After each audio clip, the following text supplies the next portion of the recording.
Hello, welcome back to Movie Theater Explorer. This is Brent here, Movie Theater Explorer here. And today, talking about the recent movies that I've seen in theaters and also watched in my home theater. Thank you again for tuning in. And if this is your first time checking it out, I appreciate you giving this a view or giving this a listen. And hopefully, you like what I give. Just subscribe if you would like to continue listening to my stuff. Regardless, I just appreciate your time coming in here today.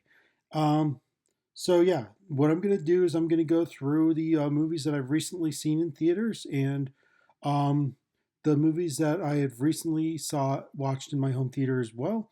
And I'm just gonna talk about a quick question of the day before heading out. The first thing I'm actually going to do before getting to the movies I saw in theaters, this week there were a couple of trailers that came out that were of interest, and I actually, when I went to go see Project Hail Mary last night in IMAX, which I will get to later, I did catch both of these trailers, so I'm just going to run through them pretty quickly.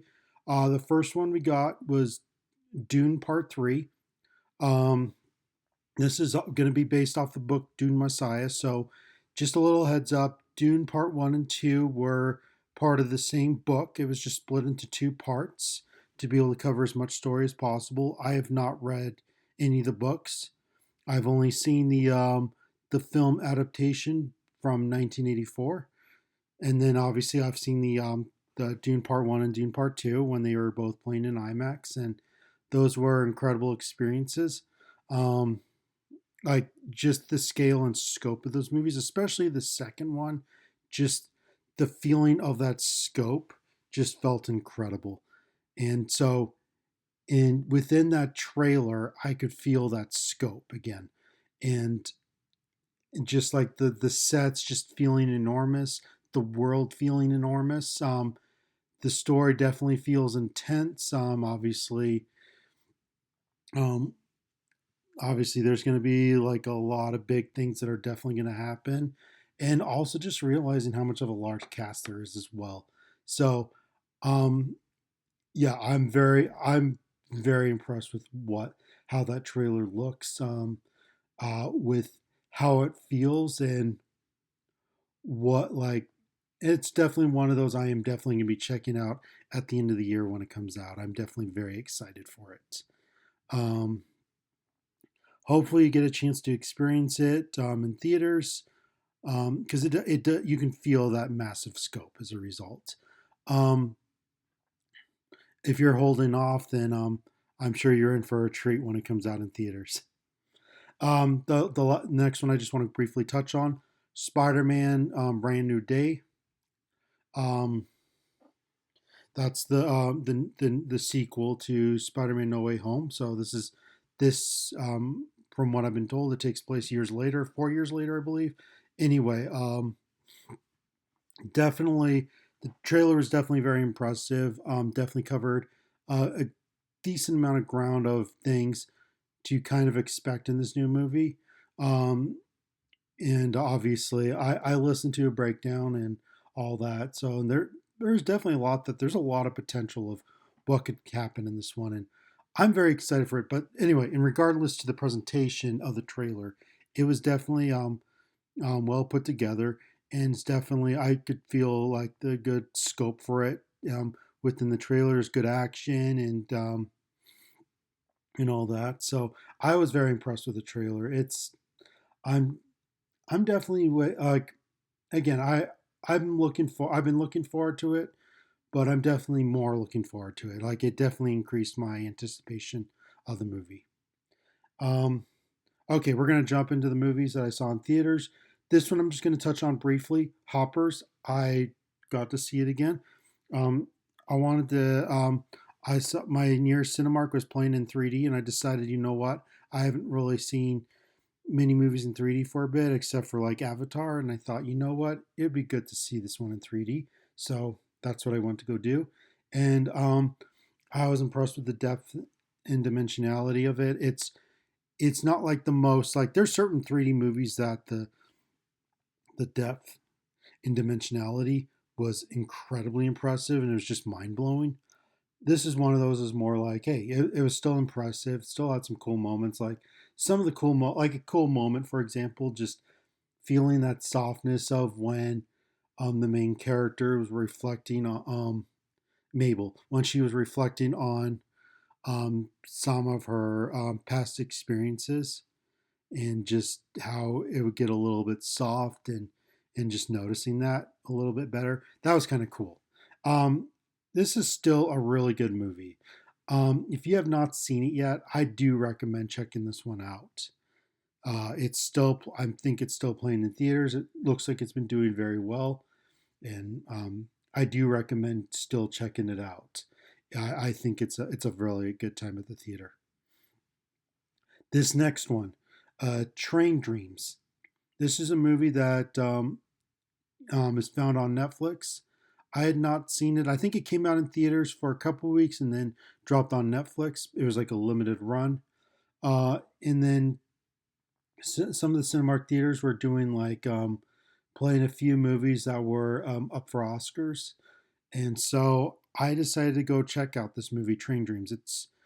I did not see it on Netflix, and I was just like, this felt like a movie like I kind of just wanted to check out in theaters and before watching it on Netflix. And so, um, and I, like honestly, this is This is definitely a slower paced movie. This is more what's the word that I used? More contemplative. I think that was the word I used. It is more contemplative. It does take its time. It doesn't like it more reveals within this character's various aspects of his life, and it doesn't really like it definitely shows like the scale, or it definitely helps you feel like the world around him, the natural world around him. Honestly, I feel okay to say this because I've only watched a couple movies from this director, but um it it has the feel in a lot of areas of a Terrence Malick movie, where it just kind of shows you snapshots of various um, aspects of this character. The music is very simple, and you can kind of feel the ambient sounds, and it's really cool. Again, this was a smaller theater in Cinemark that was playing in, and I think it took well advantage of that. It's um, again, it was I thought it was well done. I think it was well paced with the story it was trying to tell, um, and it's not like, yeah, it's definitely not action packed. It's definitely very slow drama. It definitely takes its time, but it was definitely intriguing. It was definitely like, if anything, it was definitely very beautifully shot and presented, um, and the music choices and the sound design choices helped to reflect how it was shot, how it was edited. So it was very well presented in a movie theater. And honestly, if you have a nearby movie theater that ends up playing this, I do recommend trying to check it out that way. It's one of those, like, I don't think I would have had the same feel just watching it on Netflix. I think putting it on Netflix in my dedicated home theater, I think I could still get a pretty much a good amount of the feel. But yeah, it was. I'm just glad I got to see it this way. It was definitely very cool. Definitely very special that way. Next one, Kiki's Delivery Service. Um, Last week it was playing in IMAX theaters, and I didn't have a lot of IMAX theaters that were really playing it. I have a few in my area, like, or in my state, and like probably about, I think my furthest one is maybe about an hour in 20 minutes or something like that, hour and a half. But anyway, like yeah, but again, obviously I have one that's a lot closer to me. Anyway, so I had one that was playing like a bit further, like 45 minutes away, and but I decided, hey, you know what? I really want to see this movie in IMAX. It was great to experience Princess Mononoke in IMAX theaters last year, and I wanted to experience Kiki's Delivery Service in IMAX this year. And so, so yeah, it again, I really like this movie by Hayao Miyazaki. It is definitely like more of a simple slice of life kind of movie. It focuses on Kiki, who's a witch in training, learning how to live in the like how to go out in the world for about a year to do her witch training, and so she has to figure out what she wants to do, and then she figures that out and all that. And it's just cool to see it unfold, and just looking at the just appreciating the artistry of the animation in IMAX is really cool. Um, the music and sound in IMAX still sounded really good, and having that extra sense of immersion was just really cool. Um, and again, just noticing some of the details within the animation that I had not noticed before was really cool. Um, so yeah, this is one of the, like, I don't think this is playing in IMAX anymore. It was only playing, I think, for 1 week, and but it was definitely. I hopefully you guys wanted to check it out. Hopefully you guys got the opportunity to. If it does end up playing, like if they decide, hey, we want to put it back in IMAX for a few days in the future, hopefully you get an opportunity to do that. The next one I want to do is Teenage Mutant Ninja Turtles 2: Secret of the Ooze, and there are some nearby theaters that are playing it in connection with Fathom Entertainment. Hopefully I said that right, but they're the ones that were did put out the or helped distribute Teenage Mutant Ninja Turtles 1 last year, and since it did so well, they wanted to put out Secret of the Ooze, and so I'm glad they did. And I was just like, I decided to go see it, and it was definitely a lot of fun to see in theaters. It's I do have vague remembrance of seeing this movie in theaters when I was a little kid. Again, it's I not the biggest, but the one I can definitely tell you I have the biggest memories of is watching this quite a bit on video. We had this we had this in our video collection growing up when I was a kid, and we watched this quite a bit. There's a few times I watched it um, after like high school, basically. It had been a long time, but I did pick up the Blu-ray and ended up watching a couple times, and it was definitely fun to rewatch. And it's just fun to just recognize all that nostalgia. This is, I feel like the first one was a lot more like had more of a slight darker, grittier feel to it. This one was definitely more playful, um, definitely a lot more fun. Definitely, um, it was a nostalgic trip for me. I think if I were to sum up the word for my experience in me rewatching this movie, it was nostalgia, and that's what made it fun. Like just the characters, um, like everyone, like I think went in knowing what to go for, and you can just tell like it felt like everyone had a fun time making this, and hopefully they did. Hopefully it wasn't. I I don't think I've read too much into all the behind the scenes stuff, so I don't really know. But it's still a fun time. Like the animatronics are cool, and just having that experience in theaters was definitely very special. And I'm very glad that they did that. If it's still playing for you, you have those same kind of feels that I did, that I just described. Hopefully, you get an opportunity to check it out. It is worth it. Okay, my next one, Project Hail Mary. Just watched this one last night in IMAX, and so I'm trying to think what could I say about the movie um, without giving too many spoilers. Because I mean, the big thing is I know of plenty of people that have been trying to avoid the trailers. So all I know, I think the safest things to say is Ryan. Like I think this, the star of the sun is dying, and Ryan Gosling needs to go into space to figure out what's happening and solve the issue. And then things happen after that, and I don't know if I should say anything else beyond that.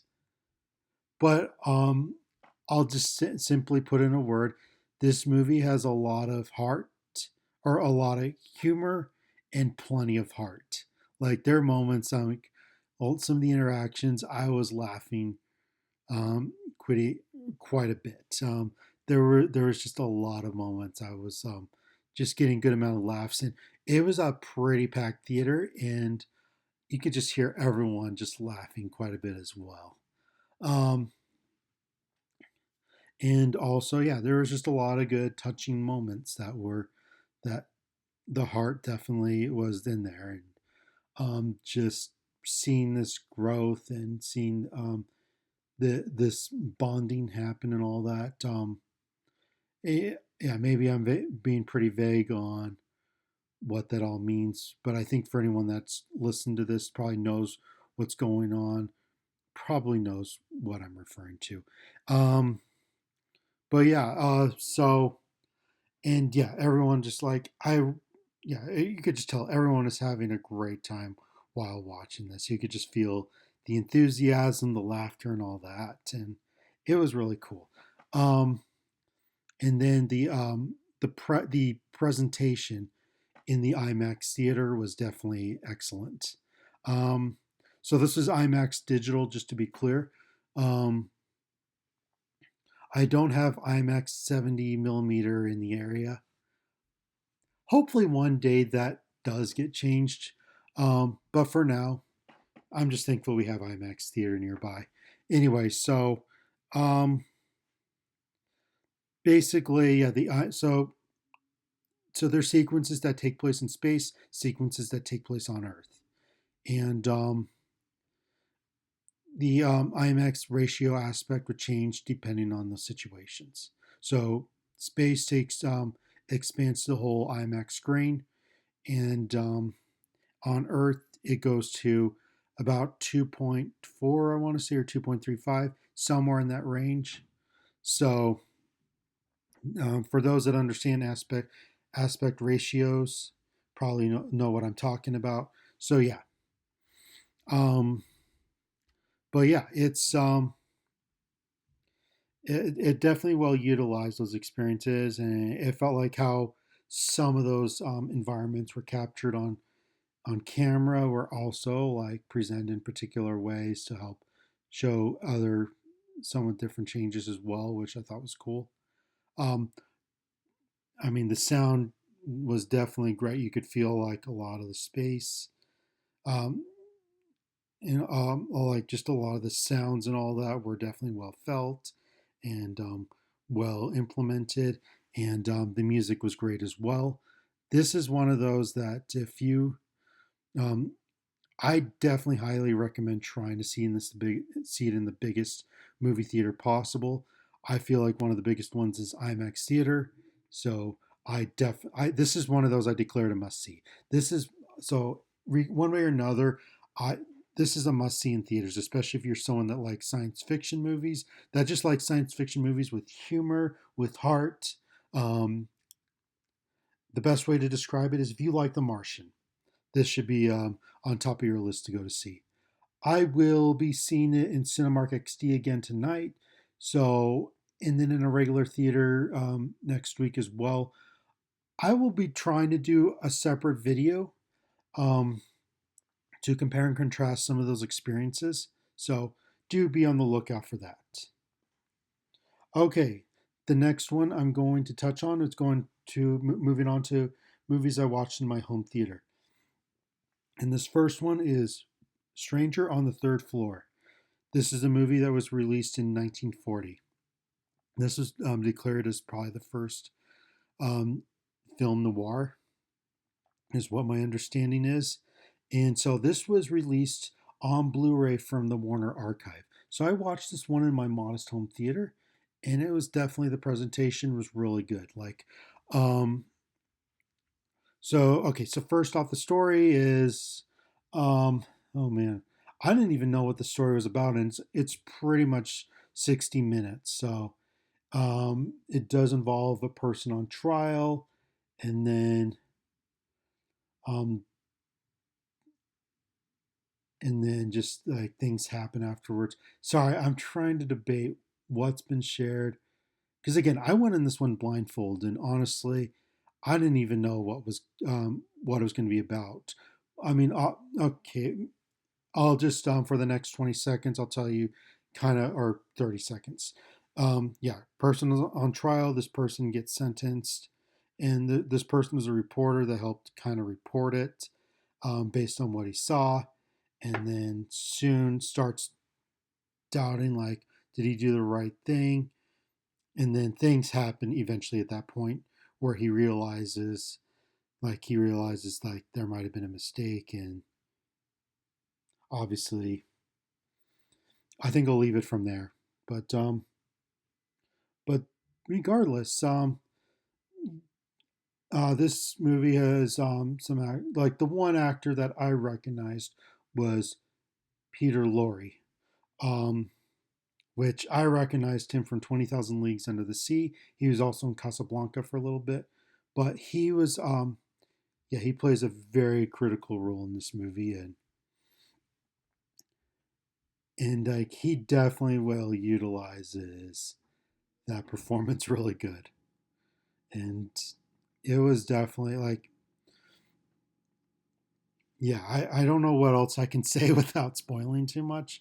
If you guys do want to check this out, if you don't, I understand. It is an older movie. This is a movie from like I think 85 years now, if the math is right in my mind. So yeah, um, but the presentation of the movie in the home theater, it was again modest home theater, so 55-inch TV screen. Yeah, TV screen. Uh, Again, it is a decent home theater setup. But anyway, regardless, the quality of the picture looked really good. Like it looked like it was cleaned up really well. It felt like it had some grain. And again, this was a Blu-ray, but it's a 4K remaster. And then the sound pretty much in mono, but DTS HD 2.0. So pretty much within the front of the speakers, and it sounded really good. So well represented, and it's one of those that if this sounds interesting, you want to check it out. I do think it's worth picking up and checking out. And Warner Archive does a great job with their restoration efforts. This next one, Babe. This is a movie I actually did watch a few times growing up as a kid. It had been a very long time since I saw it, and so I remember parts of it. I remembered what happened, maybe not every single moment, but the some of the big aspects of it. And and yeah, I forgot how dark it gets in a lot of areas. So it is a G-rated movie, and there's some moments that I'm like, oh wow, this is actually some pretty dark material that they go into in various aspects. It has a very happy ending and all that. For those who have seen it, probably know what I'm talking about. But yeah, it's I rewatching it was kind of cool. Like because again, I think when I first watched it, I saw the trailer in theaters. I remember seeing that growing up as a kid. I never saw it in theaters, but yeah, we got it on video and we watched it. And I was about 10 years old at the time, and yeah, it was definitely like it was just definitely kind of cool to watch. So rewatching it, I was definitely very impressed with how the characters were represented. It's obviously about a pig who is bought by the farmer and ends up getting raised by the dogs. And okay, spoiler alert, basically becomes a pig sheep. So and those who knows what happens know how where that all goes from there. But again, it was definitely just like it's like a good story. It's definitely got some sweet moments, and again how the characters were presented, like the pig, the dogs, and there's the sheep and ducks and all that. Just I think a lot of them were like animatronics. I don't know if there was a sense of maybe there was a sense of digital enhancing, but again, this was in the mid '90s, and digital effects were still in their early stages. Like I think there were some where they, like obviously Jurassic Park came out 2 years before this, and obviously really pushed the envelope. And then you got ones that I think one that came out a year later, and they were still trying to figure it out was Dragonheart. Um, but anyway, so the so I think a lot of this done with puppetry, but it's still it's very impressive. Like it feels seamless to me, and it worked really well, and just some really nice um, cinematography caught and all that. Um, in the presentation of the movie in 4K, it was in 4K Ultra HD from Kino Lorber.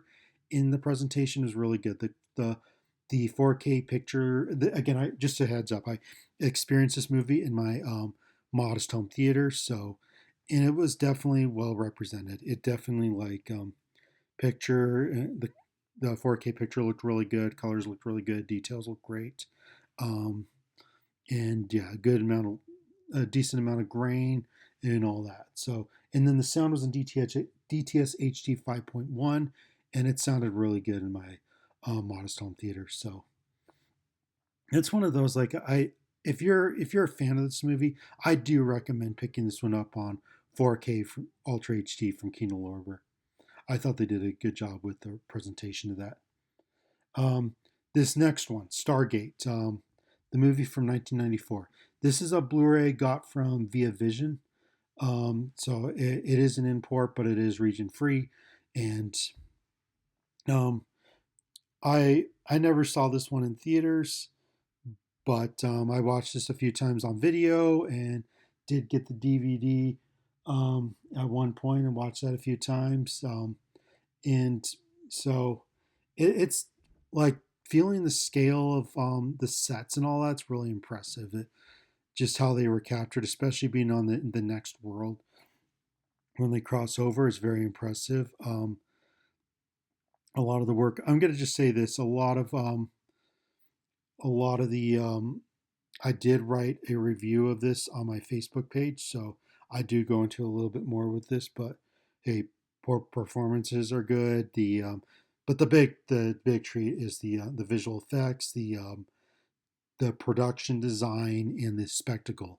Like there's definitely a lot of good action sequences, and it's definitely well captured. Um, so I do have to admit this is an HD presentation. I watched this in my dedicated home theater. Um, the picture looked fine. It's one of those like I'll definitely pick up on 4K Ultra HD if a decision is made to remaster this on 4K Ultra in 4K, which hopefully happens in the future. We'll see what happens. I don't know. I don't know if any work's going to be done on it or anything like that, but hopefully one day. But regardless, the HD presentation definitely has a lot of work that definitely needed, and some visual effects work. Like I could tell, like some of the spaceships it looked like I thought I saw the wires in certain sequences. But regardless, though, even with all those flaws and all that, it was still cool to watch in the dedicated home theater. And the big thing that really um, stood out was again, I alluded this in my review.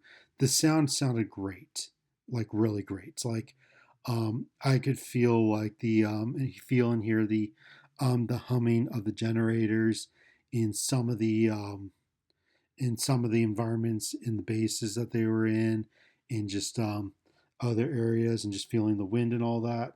So it was definitely like for that reason, I declared it a great home theater presentation, a great home theater experience.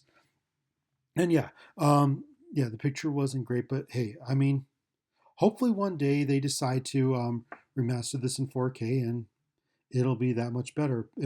But until then, it was still the picture was fine. The sound made up for it, and overall it balanced itself. It was a great home theater experience for me, and I think this Blu-ray that I got has some good extra features on there. I haven't dug through the extra features yet, but I would like to at some point. Anyway, The next one, Raising the Bar. This is a movie about a high jumper named Alma Richards, who ended up competing in the oh no, I know I'm going to get this wrong. I want to 1912 Olympics. I don't know if I got the year right.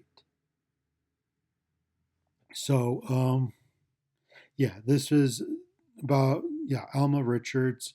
He ended up deciding to go and like basically he wasn't thinking about much of his future at the beginning, and then as the movie progressed and as the story progressed, he's like people see potential in him. He ends up becoming like a um, participates in these like Olympic sport or these track and field sports, and and then from there, um, others like you go to another school. He ends up they end up realizing his potential. He ends up at the end basically goes to the Summer Olympics. And now I forget the location of exactly where it's overseas. This all takes place in the States, and he ends up going overseas.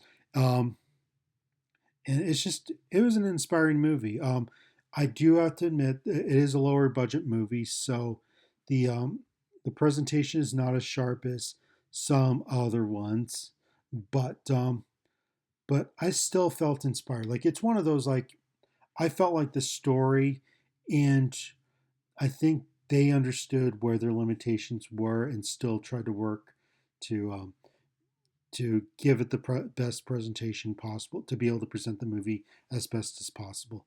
I watched this one on Blu-ray, and I thought it was really good. I watched this one on Blu-ray in my modest home theater, and picture looked good. It sounded good as well. Like I was in definitely certain moments where um, each speaker is well utilized to help increase the experience. So I thought they did a good job overall. It's again, this is not like one of those that's yeah, it's not like a higher budget movie. It's a very low budget, but I think they did a really good job with the story they were telling, and it was definitely inspirational. And I like inspirational sports movies like this. So there's my thoughts there. Um, Vertigo. I picked this one up recently on 4K Ultra HD, and I checked this one out in my dedicated home theater, and um, I did do a writing on this on my Facebook page as well from a review on there. This is one I had only watched once years ago, and definitely was confused. Um, I don't think I was fully dialed into it, so I rewatching it was very helpful, and I did feel pretty lost. And then I watched a couple of breakdowns later on, and just helped flesh out um, more aspects of the story. So yeah, I was definitely like it's. I see why it's one of Alfred Hitchcock's best movies. I have not seen all his movies. I've seen quite a few of them. So, and definitely some I do want to rewatch in the future, and probably I will. Um, but regardless, this was definitely like the home theater presentation is really good. Like the picture looked great. Like the colors and the details looked excellent. I would like I felt like how it was captured was well represented on a big screen, on a big projected screen. So yeah, I was very impressed with it, um, and some of the sequences that happen later.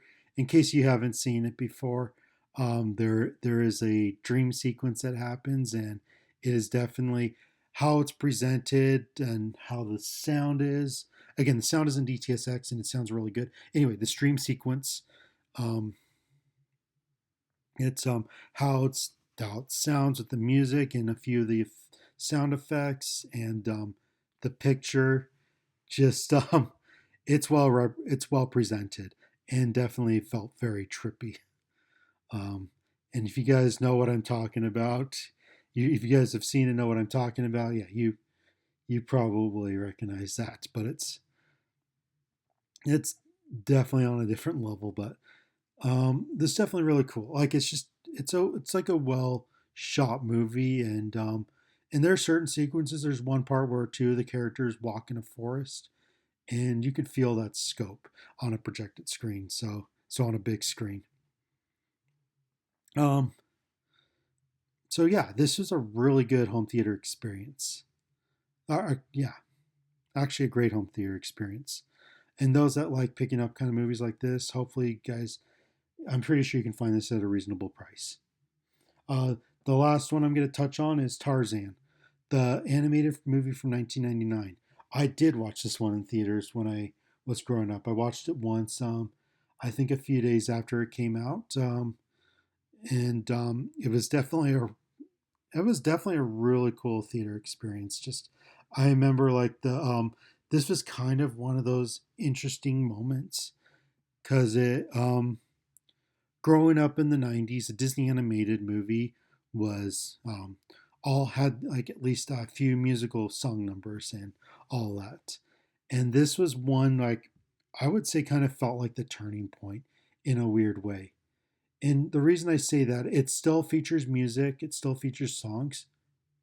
It's not the characters breaking into songs. Um, yeah, if you know the one sequence where the gorillas in that base camp end up playing with all the all the dishes and all the stuff found in that base, that turns into a musical sequence. That's probably the most where it becomes them in a weird sense, maybe breaking into a song, but not really. The other one maybe the mother gorilla when she starts singing that one song, but that's for like 30 seconds. And then it picks up with Phil Collins singing the song. And it's Phil Collins mainly singing these songs. But anyway, that kind of feels like that was the turning point because after that, pretty much, I don't think there's, for at least for a very long time, there wasn't really any animated musicals um, from Disney for a bit.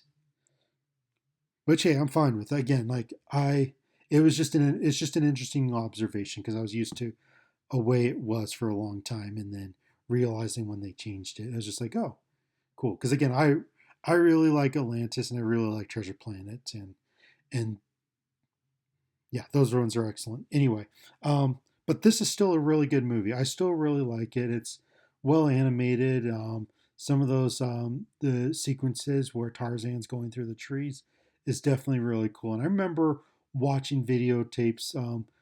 I think of Mulan and A Bug's Life where they showed some of the behind the scenes work as they were promoting the movie and just how they were what they were trying to go for. Well, it's really cool. Anyway, really good movie. I haven't seen it yet. I I have I've had this one in my collection on Blu-ray for a while, and I decided to just experience it in my dedicated home theater. And overall, I thought it was really good. I thought it was a very good home theater presentation.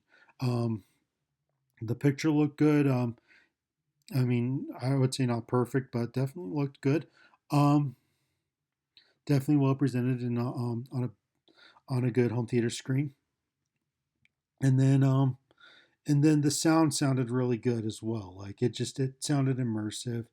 It was in DTS HD 5.0, so it didn't have that LFE to it. So, but I think it's still like for everything else it was designed to do. I think it was well presented, and it still felt very immersive and all that. So I was very impressed with it. The music definitely filled the soundscape, and yeah, definitely overall very happy with it. It was a very good home theater experience.